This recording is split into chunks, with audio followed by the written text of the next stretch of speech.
If you've been scared over the last couple of days since the outbreak of coronavirus about how the global market's been nosediving, well, I have some good news for you. The global market's place has been green since overnight when the U.S. stock market finished solidly in the green. Asian markets are doing pretty nice as we speak. Crude oil prices are recovering, although the Brent benchmark is still below 60. $55, $59 in continuous trading. Gold is up, silver is doing nicely. Even Bitcoin and other cryptocurrencies are very green as we speak. Even the treasury notes from US to Germany and other big ones like the Japan are also doing well today. So if we brought you the bad news, we're also bringing you the flip side of that, some good news, so you can all relax a little bit as far as the coronavirus impact on the global marketplace is concerned. But analysts are still concerned that the tailwind, or what you call the headwinds for 2019 is still out there from the global space, and a bit of that from the local fiscal space will determine how the market here performed in the new year. And that's what Meristem Securities and Investment and Securities Trading Firm put analysts together to talk about over the last a few days ago. So let's take a listen to the Managing Director and CEO at Affinity Capital Management, Olaniyi Ogunbiyi, what his thoughts are about what lies ahead as we enter the second month of the year 2020. I believe that within the next 2 years, devaluation is almost certain. This year, maybe not, but within the next 2 years is almost what? Certain. So what I then look is, what am I going to do from here? What if I plan an investment over the next 2 years such that if there is no devaluation, my investment returns is competitive enough in Naira terms. And if there's devaluation, I will smile to the bank because my returns get what? Better. And that's the way I look at the problem. I'm not going to plan based on this year, but I'll look at 2 years' time. And I will give you an example of that kind of plan. For example, I can look at a dollar security where I can earn 10% the coupon plus capital gain per annum if I get my entry point right. So that means if there is no devaluation, I get 10% per annum in dollar terms over the next 2 years, right? Now, if there is devaluation, I believe the best case scenario is we go to 400. Even if that's not the central bank's intention, that's where market will first settle. And that's like, say, 10% what? Devaluation. So if I do simple math, that's like 5% in year 1, 5% in year 2. So my 10% per annum in dollars plus 5% is like I get 15% in Naira terms per annum over the next what? 2 years. And as I speak today, I don't know of a 2-year security, Naira security, that will give me that interest per annum. Then I can have rest of the mind and say my risk is what? Is covered. You might say that I'm underestimating the risk of devaluation this year. My own task is not to get it right this year. My own is, because anytime you increase your investment horizon, the uncertainty level drops. Then you have to have that long-term plan. So if devaluation happens tomorrow, I'm still fine. I'm even better off because the return will kick in faster.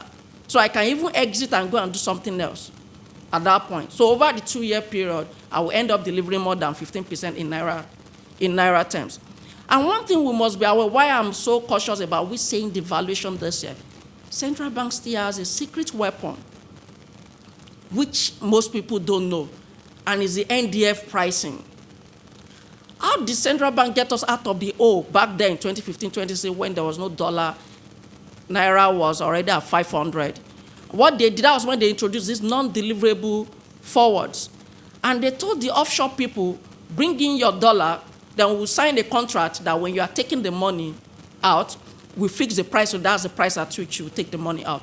And back then, the price they said they would take, then they brought the money over 306, over 400, and central bank said they would take the money back at 240 Naira.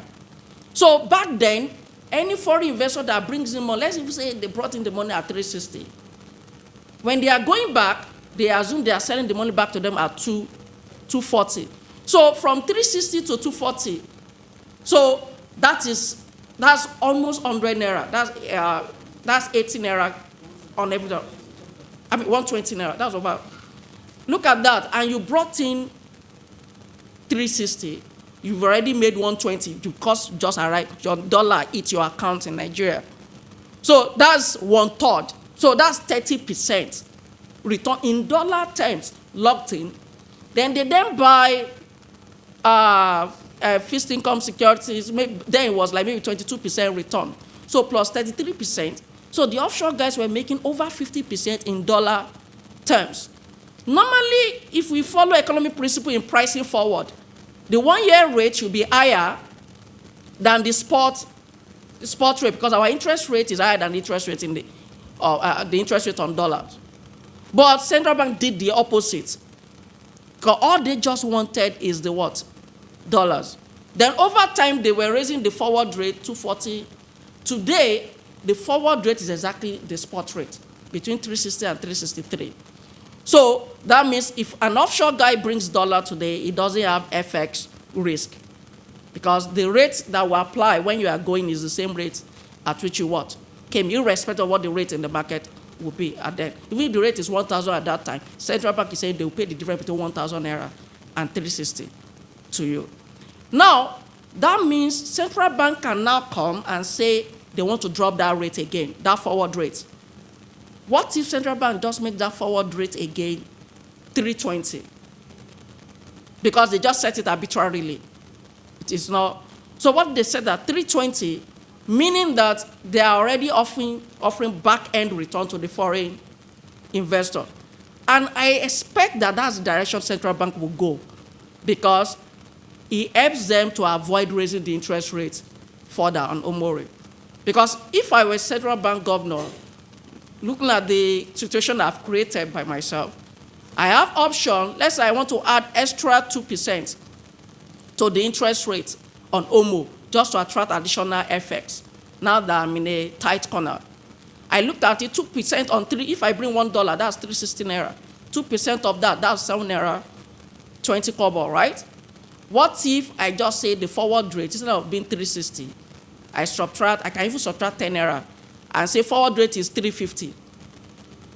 So I'm going to get the same return or even better return as a foreign investor, but I will not touch the interest rate. And being a pragmatic governor, I can already assume that they're already thinking like that because that's where we're coming from before. And that's why I don't think the game is lost. That means this game of defending the currency. And what we should do is to look at longer horizon. And I think 2 years is decent. And let's see the plan we can come up with. The third question that people ask, which is now, the prevailing question, is about the current interest rate environment. That is this sustainable? Or will this reverse? And if it's going to reverse, when is it going to happen? Again, emphasis is on timing. People are focusing on time when it will. I'll answer the first question, part of that. Is this sustainable? Of course, no. Will it reverse? Yes. But you ask me, when will it reverse? Before, I used to tell people, if they force me to commit to time, I say, I expect that by end of February, something must happen, and the reversal will start. But when it comes to investment plan, I don't even need to know exactly when it's going to happen. Because we all know what has happened. The yields on Nigerian Treasury bills dropped to 1%, 2%. Are we United States of America that can cope with interest rate of 1% or 2%? And basically, what the central bank has done, or the central bank governor, is to disgrace decades-old economic theory. In fact, we all believe, based on economy, which is what is governing everything, monetary policy, economic, around the world, that these three objectives cannot be simultaneously achieved. You cannot have an economy that has free capital mobility, and you have fixed exchange rate regime, and you have a monetary policy that is independently allowed to pursue growth or some other objectives. These three objectives are not supposed, to be achievable concurrently. But guess what? Nigeria, we just defy that logic. So I believe in years to come, what has happened in this period will be a textbook case of a potential case of violation of a universally acceptable economic theory.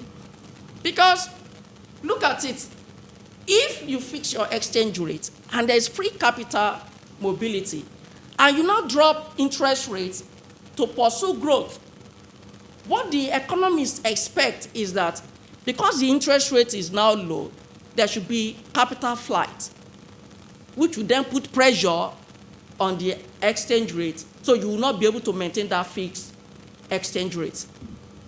And how did Emefiele, just scatter this theory? He introduced a simple concept called market segmentation.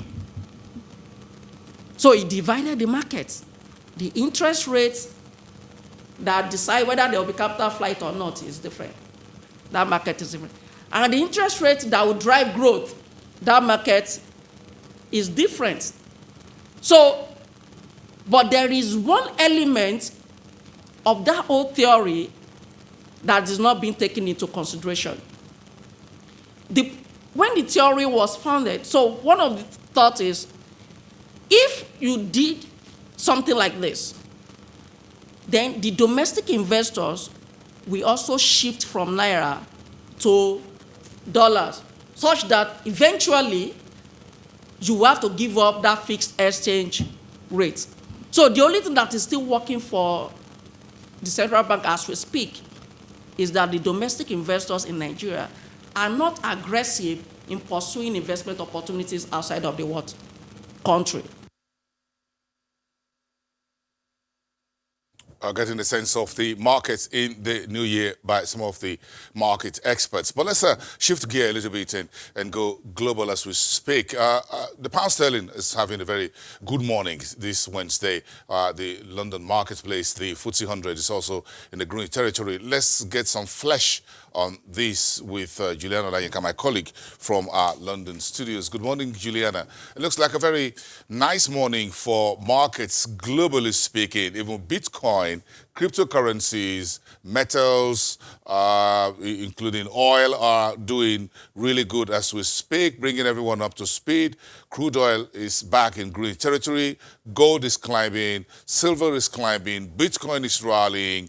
And the global stock markets on a tear as we speak. Of course, all that taken from the Tuesday's big jump on Wall Street, where companies such as Tesla rose to a new high, even though some analysts say Tesla is rallying like Bitcoin. So what's next for these big market companies? This is a big story that we're following for everyone on the show this morning and moving forward as well. So get a sense of where we are right now. Let's just get everyone up to speed. As we speak, crude oil, Nigeria's benchmark, which is the Brent, is trading $59 a barrel. The U.S. Crude is above 50, but if you look at the Brent, it's still below Nigeria's budget benchmark for the year 2020 of $60 a barrel. We lost the $60. Of course, the second day of the OPEC Plus JTC meeting is on today. Saudi Arabia has some sound bites as far as the meeting is concerned, what to do with demand and supply and the pricing of crude oil with the coronavirus worries getting everyone jittery around the world. All these are part of the global stories that you need to follow, even if you're looking at the Nigerian marketplace. But a very quick one, a reminder of what's going on in Nigeria's insurance sector. Suno Assurance PLC, one of the listed insurance, setting early March as a date for a special meeting with shareholders to do what's called a share reconstruction. The company is looking to reduce its total shares in issue from about 11.2 billion ordinary shares to just around 2.3 billion ordinary shares, and the company says it will purchase any fractional shares that are left after the share reconstruction. 4 shares will be cancelled out of every 5 being held by shareholders at the current moment. The company is also going to ask the shareholders for an approval to raise special funds. The idea is to pay back or refinance the debt that Sunu Assurance is owing the Daewoo Securities Europe Limited when it made some acquisitions in Nigeria in recent times. All of that is part of the recapitalization and business remodeling that the insurance regulator, NICOM, is asking everyone to do. The initial deadline was June 2020. That has since moved to the end of December 2020. We have quite a bit more stories for you moving forward. But right now, let's get Juliana Olayinka back into the conversation. She's standing by at the London studios for this conversation. Juliana. Okay, we don't have, Juliana is trying to get that connection patched in. A quick break, everyone. We're back in 2.